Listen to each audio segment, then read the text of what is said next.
I've been holed up in my apartment for several days now, not going out. Thankfully, there's still some food in the fridge. I'm rationing it. The only thing that's really bothering me is the smell from the trash can. It reeks in the kitchen, but I'm putting up with it just to avoid going outside. Most people would ask why I didn't call the police. Well, I did. I called them. It's just that this guy has been standing in the courtyard under my windows for 3 days now, right in the middle of the children's playground. He runs away as soon as a police cruiser pulls into the courtyard. But when I found that leg at my door, I almost collapsed right there on the landing. That leg and the person standing in the courtyard are connected somehow. I could feel it. I called the police that evening when I found the leg. There was a long hassle. They asked me about that shop, but I kept quiet. I understood that killing 3 people would get me many, many years in prison. So, I didn't say a word about me having off the butchers from that shop. The news reported that the meat shop had been shut down, but no one was found inside, alive, I mean. The boss of this nightmare wasn't there. Judging by the severed leg at my door, he was busy with entirely different matters. But the one under my windows wasn't him. I remembered him perfectly, and judging by his demeanor and quite intellectual appearance back then, it was unlikely he'd be standing around keeping watch on me. He has other people working for him. The one under my windows was a genuine bum. I had binoculars, bought them for myself a long time ago, still don't know why, but now they came in very handy. I'm looking through the binoculars, discreetly from behind the curtain, and there, well, it really is a bum. Standing motionless, his face all twisted, with crooked, long teeth. They protruded over his lip and stuck out, like a rabbit's. And it had been raining every day, so a huge puddle had formed on that playground. And he was standing right in the middle of that puddle, this bum. Couldn't he at least have stood on the dry part, I thought, staring through the binoculars. He just stands there.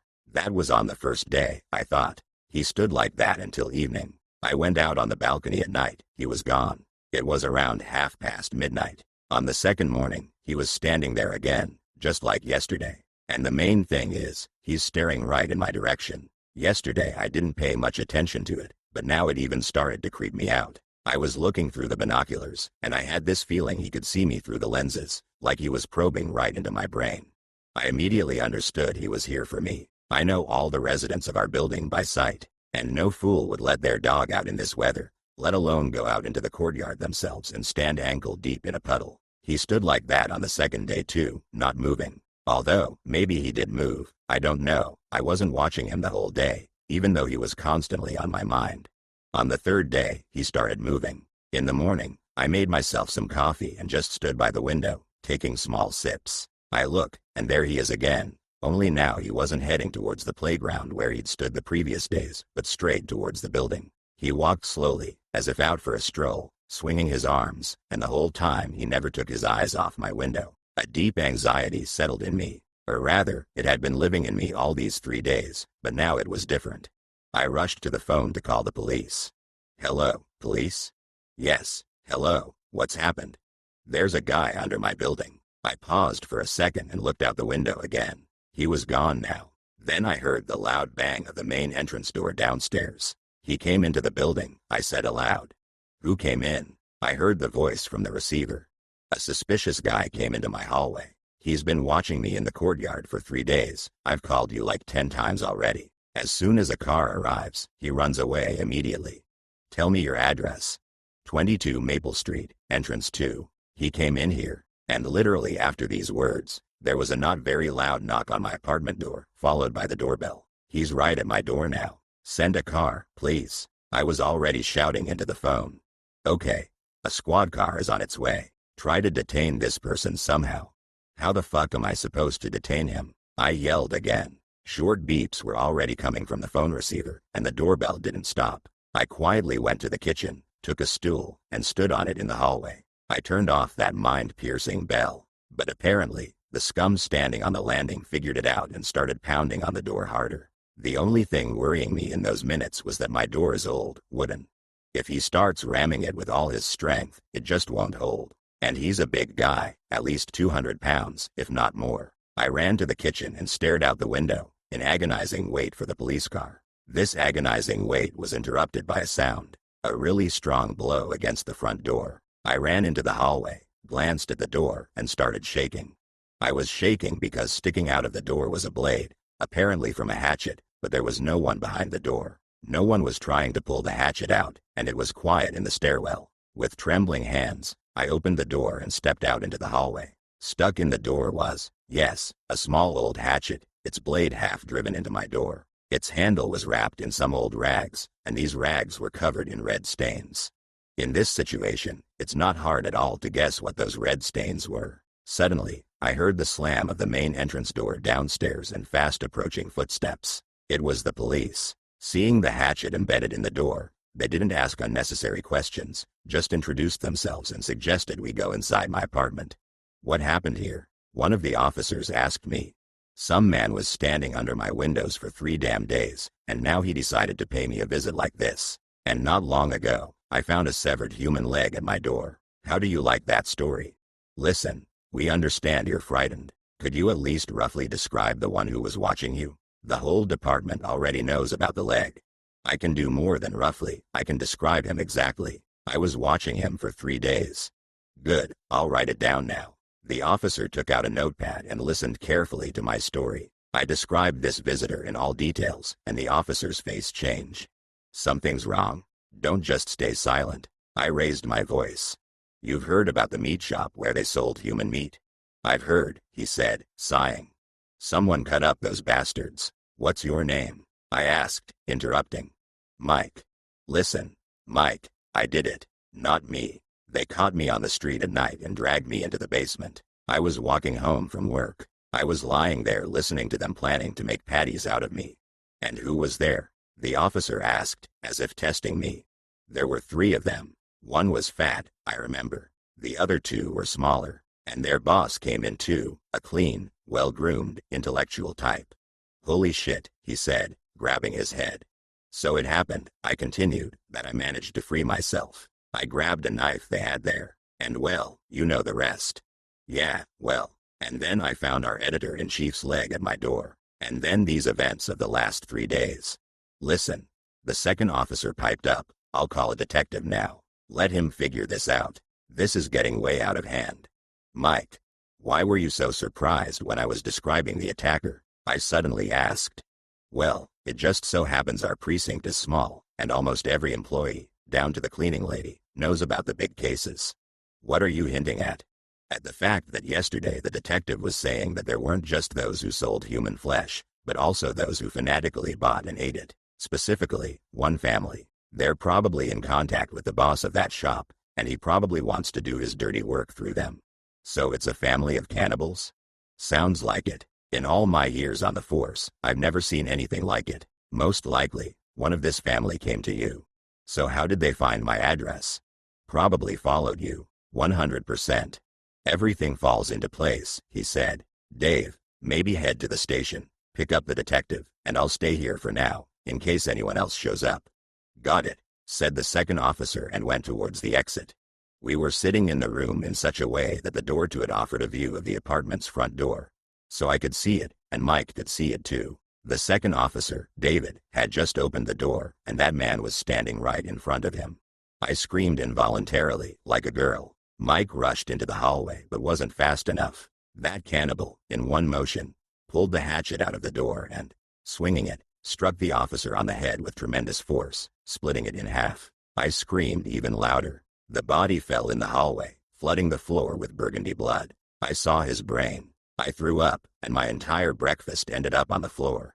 Mike drew his service weapon and started shooting. The apartment filled with the roar of gunfire. My ears were ringing, and the last thing I saw was the cannibal who had been watching me dodging to the side, and the bullets missing him. Mike rushed to the front door, and I saw that creature swinging the hatchet, aiming to do the same to him as he did to David. But Mike was faster, and from the stairwell, I heard 5 shots, which were even louder.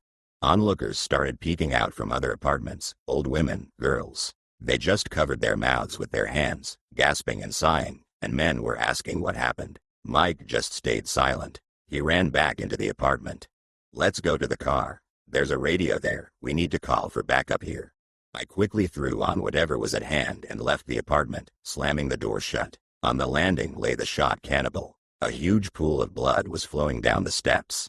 It was some kind of nightmare. I had a lump in my throat. My mouth was dry. My whole body was shaking like I was insane. Mike called for backup, an ambulance, a detective, and so on, and briefly explained what had happened. We were sitting in the squad car. He was also extremely frightened. His ragged breathing and the sweat on his face in such cold weather spoke for themselves.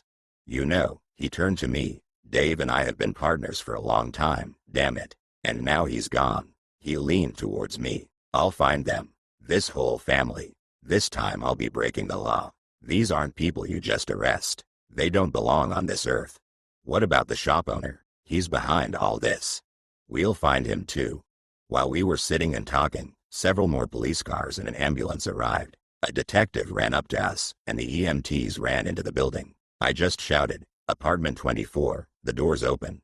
"What happened to you?" the detective asked, frightened. "Mr. Miller," Mike said, catching his breath, "this is the man who cut up those butchers." "You don't say?" "The leg, remember, we found? Well, it was at his door. They wanted revenge on him. One of the family was watching him for 3 days, and today he tried to break the door down with a hatchet, left it stuck in there. And we arrived, and he just appeared out of thin air and got David." "Got David how? Killed David? How?" "Just like that, Mr. Miller, with that hatchet. Split his head in half." Lord, the detective crossed himself. May he rest in peace. Mike opened the car door and got out. "Mr. Miller, can I have a word with you?" "Of course."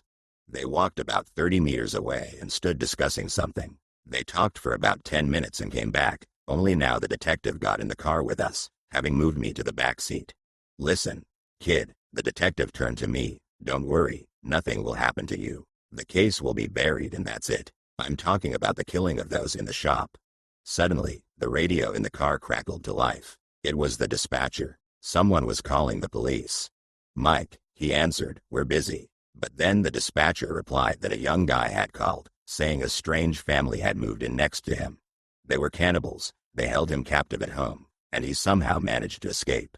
Hearing the word, family of cannibals, Mike started the car and we drove to the address given by the dispatcher. When we arrived, there was another squad car there. It was their partners, Mike and the late Davids. The guy who called the police had dealt with them. He was in complete shock. Covered in blood, he was sitting on the steps in the entrance, while the officers were questioning him about something, and paramedics were providing first aid.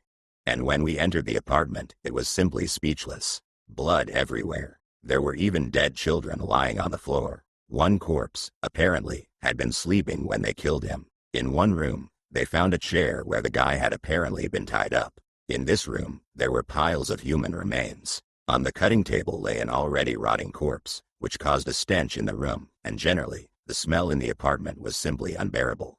In the pocket of one of the former cannibals, Mike found a note with a phone number and an address. I had a hunch it was that shop owner. Mike pocketed the note, and we left the apartment. "This is some kind of horror," the detective muttered, wiping his forehead. "Yeah," Mike agreed with him. "After all the horror I'd been through, they drove me home. David's body was taken away. The cannibal's body in the stairwell had also disappeared. Only the stains of unwashable blood remained on the floor in the apartment and on the walls in the stairwell. How to remain normal after what I'd been through, I didn't know. Seriously, I was just losing my mind. My condition was terrible, but gradually, over time, I started to adapt. Mike and I became friends. He turned out to be a really good guy. The man who saved my life became my friend. About 2 weeks had passed when the next thing happened. The doorbell rang, so insistently. I woke up, got out of bed, and went to open the door. I looked through the peephole. Mike was standing outside. What did he want from me in the middle of the night? I opened the door. "Mike, what's up?" Mike boldly walked into my apartment. "Come on, get ready." "Ready for what?" "I've got something for you in the car." "Mike, do you know what time it is? I was sleeping, you know." "You'll wake up now, I guarantee it." All right. I reluctantly got dressed and followed him. We got into the squad car. "So, what have you got there?" "Take a look in the back," he said, and turned on the light in the car. I looked, and there, behind the grate, sat him, the shop owner. "Is it him?" Mike asked me. "It's him." He was sitting with his mouth taped shut, in the same coat, with the same haircut, only his hands were cuffed behind his back. "Where did you find him, Mike?" "Remember the note? It was him after all." "You don't say?" "I'm telling you. I drove to his place. Turns out he lived way out of town, not at his registered address. That's why they couldn't find him. Only that family had the real address. Well, I busted in, subdued him, and put him in the car. And what are we going to do with him? Mr. Miller basically told me he wouldn't notice if something happened to him. Mike smiled. We're taking this bitch to the woods, and we'll leave him there. Let him find his own way out. Let's go then, I said, and Mike started the car. We drove for about 40 minutes, probably, and entered a dense pine forest. Well, get out, Mike shouted and opened the back door where the shop owner was sitting. Mike ripped the tape off his mouth. Guys, what are you planning? He said in panic. I have money, a lot of money, I'll give you everything, just let me go. We'll let you go, sure. We don't need your damn money. Then what do you want? We don't want anything. Mike pulled out his service weapon and swiftly shot him in the head. The small bullet blew half his skull apart. The body fell to the ground. Mike, what are you doing? You said we'd just leave him in the woods. And we did leave him. Let him find his own way out. Listen, he had a house. You wouldn't believe it. Such a mansion. I went there. We can take it, if anything, split it 3 ways with the detective. Ah, I see. I smiled. Let's go. This story ended well for me. We sold his house, even found a safe in it. We split everything equally. We also gave a good share of the money to the family of the deceased David and to that guy who called us, the one who was sitting on the steps then, quietly muttering, "When will we eat, Uncle?" Why he said that, I don't know. Shock, I guess. The guy was terrified.